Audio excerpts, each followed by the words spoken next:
Well, good morning. It's April the 27th, 2026, and straight from the Highly Caffeinated Studio, this is According to Willie B, and I will be your host for the next half hour.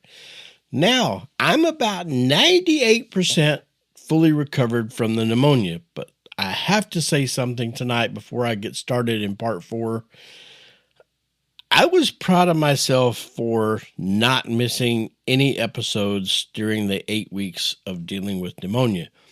But what I am most impressed with and most thankful for is that each one of you tuned in every single week, even with me coughing, even with the voice issues, and that done my heart more good than you can ever imagine. And I am so grateful from the bottom of my heart because everybody showed up. Everybody still participated. I still heard from so many of you thoughts, prayers, and everything. And it was it kind of got to the old man, but I appreciate it so much. And but guess what? We're on part four tonight. We did the Northeast, the Southeast, and the Midwest. And now tonight, we're going to talk about the West and Texas and Arizona and just some of the biggest states out there. And let me tell you something. When you start talking about Texas, that's like what do they say? It's like a whole other country. I mean, so there is that. So, but we're going to jump into this.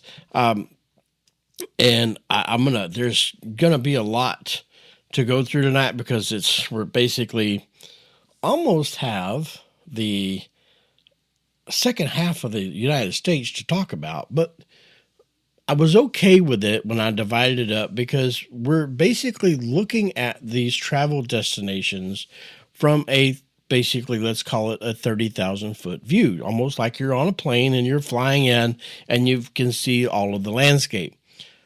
What I want or what I hope everyone takes away from this 4-part series is that there are so many options right here in the United States for us to consider for a vacation. And we're going to kind of break it down a little bit more tonight. And it's more of a getting an idea of some alternative travel destinations because let's be honest, airfare it's like if we listen closely, we can hear the prices rising in the background. And it's the same for cruises. It's the same for it's the same for every single thing. Everything is just getting more expensive. Yet our vacation dollars seem to still be in that mason jar, if you will. So we got to try to figure out how to make the most of those travel dollars so that we get the most memories out of those dollars. So let's take a look at it. Let's start talking and get into the West, the Southwest, excuse me, in Texas. I told you 98%. So that's the 2%. That's the 2% cough right there.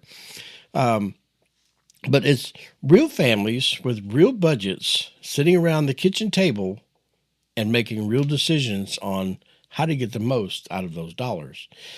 Forget what influencers and social media is selling you. We're looking at where real people, not billionaires, are actually going in 2026. And I'm going to tell you, travel has changed. We see more baggage fees. We see increased fuel surcharges. We're seeing surcharges in hotels. So it's hitting every single component of travel, not just if it was one. Let's say if airfare was going up, but everything else was staying the same, or if car travel was so. People are loading up the SUV, they're loading up the station wagon, they're putting the whole family in there, packing up for a trip, packing up for a road trip. And I'm going to share something with you at the end of this podcast about what my favorite memorable parts of road trips were growing up. What really stuck right here with me growing up and all the road trips that my family took. So I do want to share that with you so you can get kind of a perspective on where I'm coming from. So, people are more selective now. Families want value. if they spend money, they want the most that they can get for that dollar. And that goes true for anything that we go purchase. It doesn't matter if you're buying a blanket off of Amazon, you want the very best for that dollar. And especially when it comes to our travel dollars, we absolutely want to get the most that we can because we're trying to extend that time with our family. Because let's be honest, vacations are no longer automatic, they're intentional. So we're going to give you a quick recap without the word salad of the last three parts. Now, so we did the Northeast, Cape Cod, Bar Harbor, Finger Lakes, which I thought was really cool. There's the lure of cooler weather up in those areas, and there's some nostalgia up in those areas, right? And then we got the Southeast, and we got the beaches, and we got Gatlinburg, we got Myrtle Beach, and I had somebody send me a message the other day, and they said, I can't believe that you mentioned dirty, I can't even say it without laughing, Dirty Myrtle. And I'm like, but it's a budget-friendly vacation town, and a lot of families still go there. So, I had to put it on the list. I mean, it was just in the area and it had to go on there. But these are easy driving trips, and it's got a lot of value and convenience. And then we looked at the Midwest, which was we figured out was a quiet sleeper region that you don't really think about. Because I'm going to be honest, the Wisconsin Dells, I've never been there. Now, after researching for these 4-part podcasts, now I want to go. And I'm like, that's really interesting. I didn't even know that existed. And so I've researched it so much. It's like, I have to put that on my list of places to go. And of course we talked about Branson, which is, how can I describe Branson? Branson is ordering the biscuit at breakfast and thinking it came with gravy, but it costs extra. So that's Branson. And I love Branson, don't get me wrong. And then we talked about the Michigan lake towns. And basically what we could kind of put that all in a nutshell for the Midwest was less hype, more value. Now, some of America's best trips don't make the flashy list. Okay? So there's that. But tonight, we're going to talk about the West, the Southwest, and Texas. Now, Texas is, like I said, their slogan is, it's like a whole other country, if you will, okay? You've got San Antonio, of course. What is San Antonio known for? They have the Riverwalk. But you've also got the Hill Country. And like right now, it's springtime, and I can promise you, some of the most beautiful drives you will ever make is throughout the Hill Country because the wildflowers are just in fields as far as you can see. And it is absolutely breathtaking. You almost don't even realize you're in Texas anymore. And there's some really, really unique towns through the Hill Country. And one of my favorite, and you got to research this, and that's Fredericksburg, Texas. Now, interesting about Fredericksburg, Texas, there's also a Fredericksburg, Virginia. And they have a lot of similarities, but I thought that was cool. Same name, different states, and so many similarities. So, but they're both really cool towns. You can spend a whole weekend in either one. The thing about Texas is you've got everything that everybody else has. And if you can think of one thing that any other state in the U.S. has that Texas doesn't have, I want to know about it because Texas has beaches, Texas has mountains, Texas has desert, Texas has theme parks. I can go on, but we do have to limit this podcast to 30 minutes. So you have all that, but you've got Galveston beaches, you've got Corpus Christi beaches, and I've told y'all my opinion of Galveston beaches, and I'm not going to continue to harp on that. I got kind of some not so nice fan mail on when I was harping on Galveston beaches. I grew up there. I know what it's like. But the thing about Texas, of course, me being a foodie, is the food culture. Now, if you remember, if you go back and listen to the France episode, one of our earlier episodes in this podcast from last year, I did an episode on France. And the gastronomic capital of France is Lyon, Lyon. Go look it up. Texas is like if you took Lyon and you made it a state, because Texas is beyond serious when it comes to their food. Barbecue, that's a religion. Tex-Mex, that is a way of life. You just don't mess with your food in Texas. They take it very seriously, and they're one of the biggest food cultures. If you want to take a culinary trip around the world, you can go to 2 places in Texas, and in a weekend, you can make a whole trip around the world. And that is either Dallas-Fort Worth or Houston, Texas, especially Houston. Houston is just one of the most diverse culinary cities that I believe I have ever seen in my entire life. And I live there, so I can vouch for it. And it's not just, this food is similar to this country. No. It is so authentic. You could literally just take a trip around the world, culinary-wise, going to Houston. So there's that. And there's a strong value in Texas if you plan it right. Again, this is all about planning. So I will make this one statement. Texas isn't one trip. Texas is 10 trips, and then some. Then, there's Colorado. And with Colorado, here we are again. We've got mountain towns. We've got cooler summer travel. And sometimes in the summer heat, it's nice to go somewhere where it's just a little bit, maybe under 100 degrees in the shade, so you don't melt. But there's scenic family memories.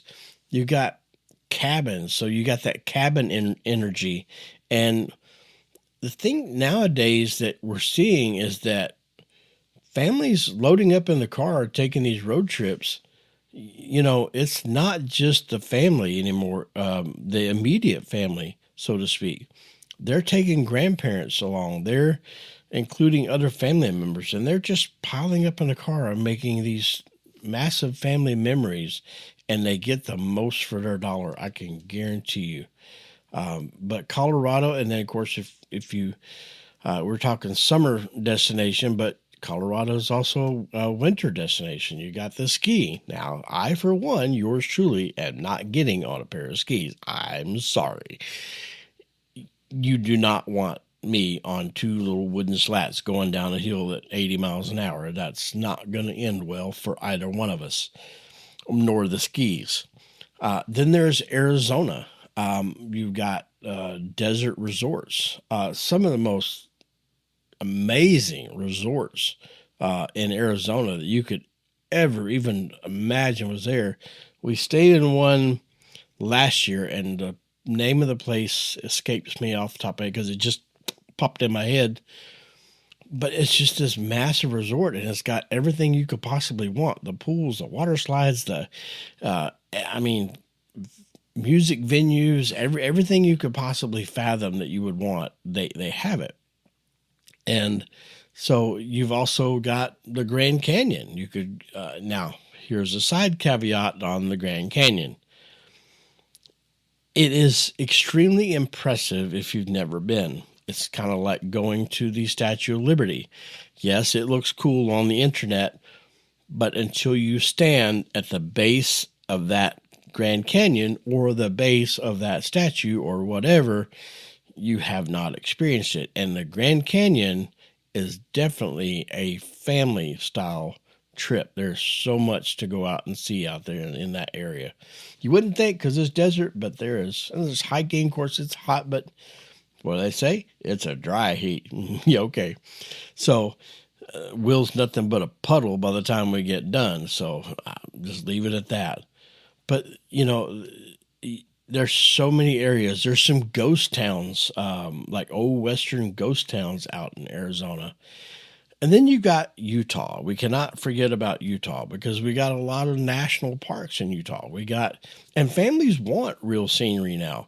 You've got Zion National Park. And of course, yes, I know my last name is Bryce, and we've got Bryce National Park. I had nothing to do with that, so I just want you to know.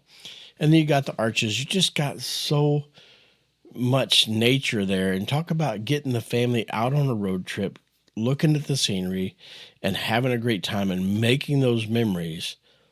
That's some areas that is just absolutely budget friendly. And the one thing I'll say is you can't duplicate nature in a theme park. You can try, you'll fail because you just can't duplicate nature. So let's talk about California. So now we've if you noticed, we had Arizona, we had Texas and Utah, and those were all budget friendly. You get into California, the budget just went out the proverbial window, literally. Now, you've got beautiful beaches, which are budget friendly. Those areas are not going to be budget friendly. Hotels are going to be expensive. Let's go ahead and break that down for you. You got a lot of theme parks, and not just Disneyland.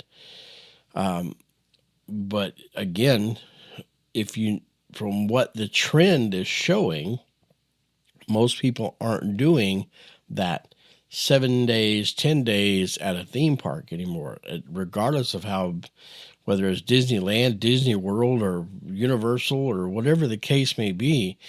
People are doing 2 to 3 day theme park at the most, and then they're dividing it between the beaches or the mountains or something. So they can still get that 4 to 7 day vacation, but they were able to do the exciting part of the theme parks in a couple days, and then they can go and have some relaxation time at the beaches or the mountains or the desert or whatever the case may be, wherever you're located.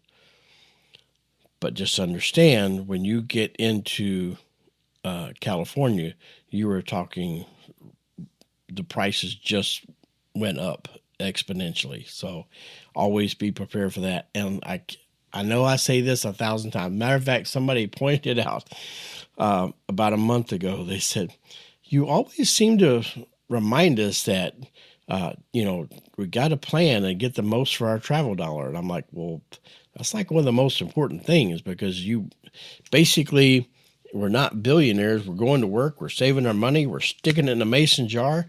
And we're hoping at the end of the year, when we get ready for our vacation, there's enough money crammed in that mason jar that we can go experience something really extraordinary for the family and make memories.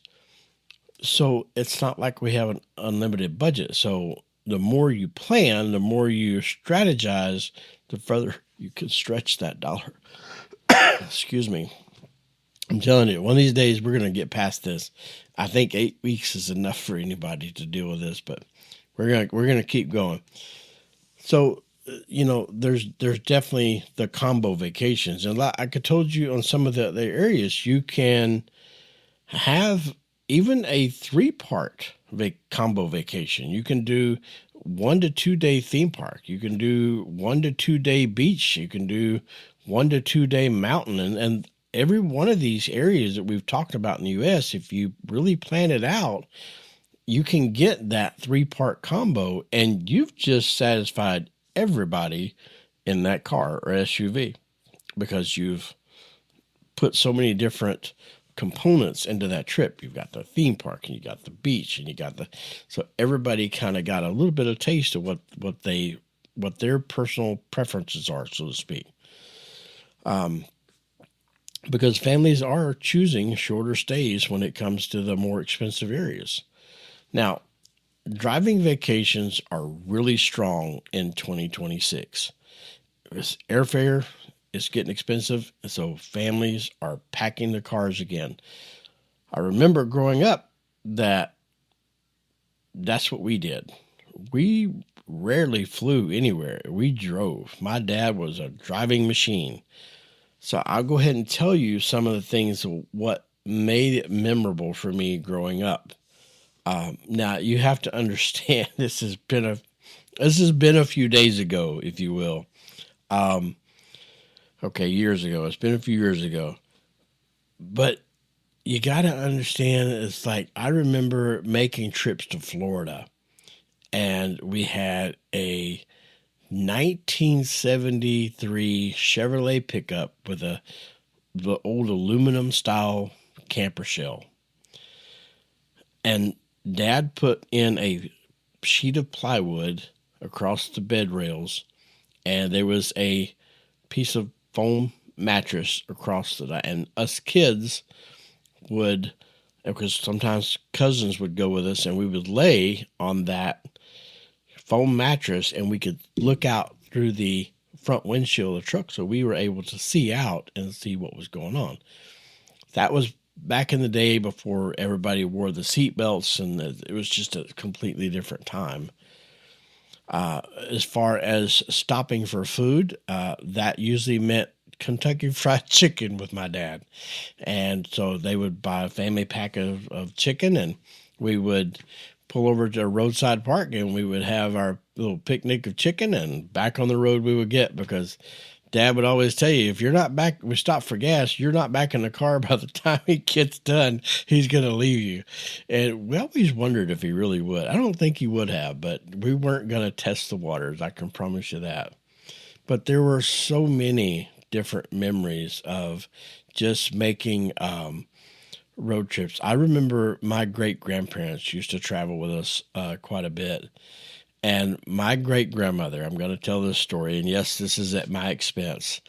I assure you, there's a lot of stories at my expense. She had this hard overnight case that she always carried.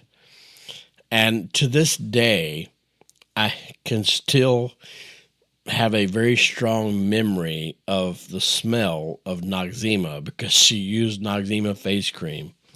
But inside that little night case that she had, she carried, I can't believe I'm telling you guys this, she had cans of prune juice, the little tiny cans of prune juice. And at least a couple times during the trip, we were subjected to drinking the prune juice because it was good for us. To this day, I do not care for prune juice, and I don't know many people that do, but I especially have a very vivid memory of why I do not want to drink that. But it's a memory, and that's what I tell y'all. It's like sometimes a memory is not about standing at the base of the Leaning Tower of Pisa or the Eiffel Tower. Sometimes a memory is just something that our own brain, just chemistry-wise, chooses to hold on to. But the good part about it is, I want you to remember this. Remember, we always talk about lights, camera, go film your own 4K movie in your brain. And that's basically what that does, is when you get these memories that are so intense, whether it be good or bad at the time, they are, or controversial or just distasteful, we'll call it, they really burn their place in that memory bank. And the thing is when you get older and you still have that memory, do I think about the prune juice? Yes, I do. And I think about how I did not like it. But more than that, it reminds me of having my grandparents with us and traveling. And my great-grandfather was an absolute character. And so it reminds me of that. So I might initially think of the prune juice, but then it starts bringing up all the other memories that go with it. And so that's what I tell you, is hang on to every single memory, because you never know what components, because your brain is going to do its own editing of that movie that you film in your brain. And it's going to hang on to the important parts, and it's going to hang on to the parts that help you recollect memories that maybe you would have never otherwise remembered, because there was that one component that really was the fuel to bring that back up. And so that's one of the things that's just travel was so unique to me growing up, and I guess that's why I still love travel today. But it makes me think of, the travel. I think I've told you guys the story of when we would go somewhere new, especially Florida. Now, this was back in the days in the 70s where you would walk into a hotel, or back then, really a motel, and they had these huge banks of cards that had all kind of sites to visit and see in the area. And we would collect all the ones and we would go in the motel room, and we would get up. My sister and I would get up in the middle of the bed with my mom, and we would go through all these brochures, and we would pick out the things that we wanted to do. And my grandparents did the same thing. They would see some of the brochures that they found interesting, and my mom did I would say she did more than her absolute best. She was really able to cater to everybody's desires, and it was such an amazing time. And so for me, that's what was so amazing about road trips growing up, because, things about sitting around campfires, cabins, beach sunsets, road trip laughs, that's what it's all about. So, sometimes shorter trips are better, because I'll promise you, 4 great days is better than 7 broke days. Closer destinations are winning now. And, things just change. Like I told you a couple of weeks ago, airports just don't feel the same anymore. The airport was like the beginning of your vacation, but it doesn't seem to be that way anymore. When I was younger, I thought vacations were places, but now I know they're moments, and they're the moments that you're going to remember. So always keep that in mind when you're doing your research to plan your trip, because the moments is what you're after, not the miles, because there's a lot of moments in those miles. So after the 4 episodes, we can wrap it up and say that Northeast, full of charm. Southeast, easy fun. Midwest, underrated value. And West, it's a bucket list beauty, let me tell you. Families still prioritize memories even in the tough time, because we're trying to maximize that time, not only with our family, but for our family. So I will tell you this. One day, your kids won't remember the price, but they'll remember the trip. They may remember the prune juice, but real families are still out there making memories, and I love to see that. This has been According to Willie B. Don't forget to caffeinate and conquer, and I'll see you again next week. Who knows what we'll talk about? I'll be thinking hard on it. Hope you will too. We do have a new show coming up that launches this coming week, and it's called The Mad Food Critic. So it will be an adjacent to the Culinary Highway team. It's straight out of the Culinary Highway. This will be the final segment of what we had planned to come out with out of the Culinary Highway series, and this will bring us all full circle, so to speak. And so it'll be another another podcast. It'll be another all kind of social media. It's going to be a lot of fun. I'm really looking forward to it. Getting a lot of laughs and getting a lot of comments back on it. But until I see you again next week, y'all have a great day, and I appreciate each and every one of you. Bye-bye, and I'll see you right here again next week behind this big old mic. Bye-bye.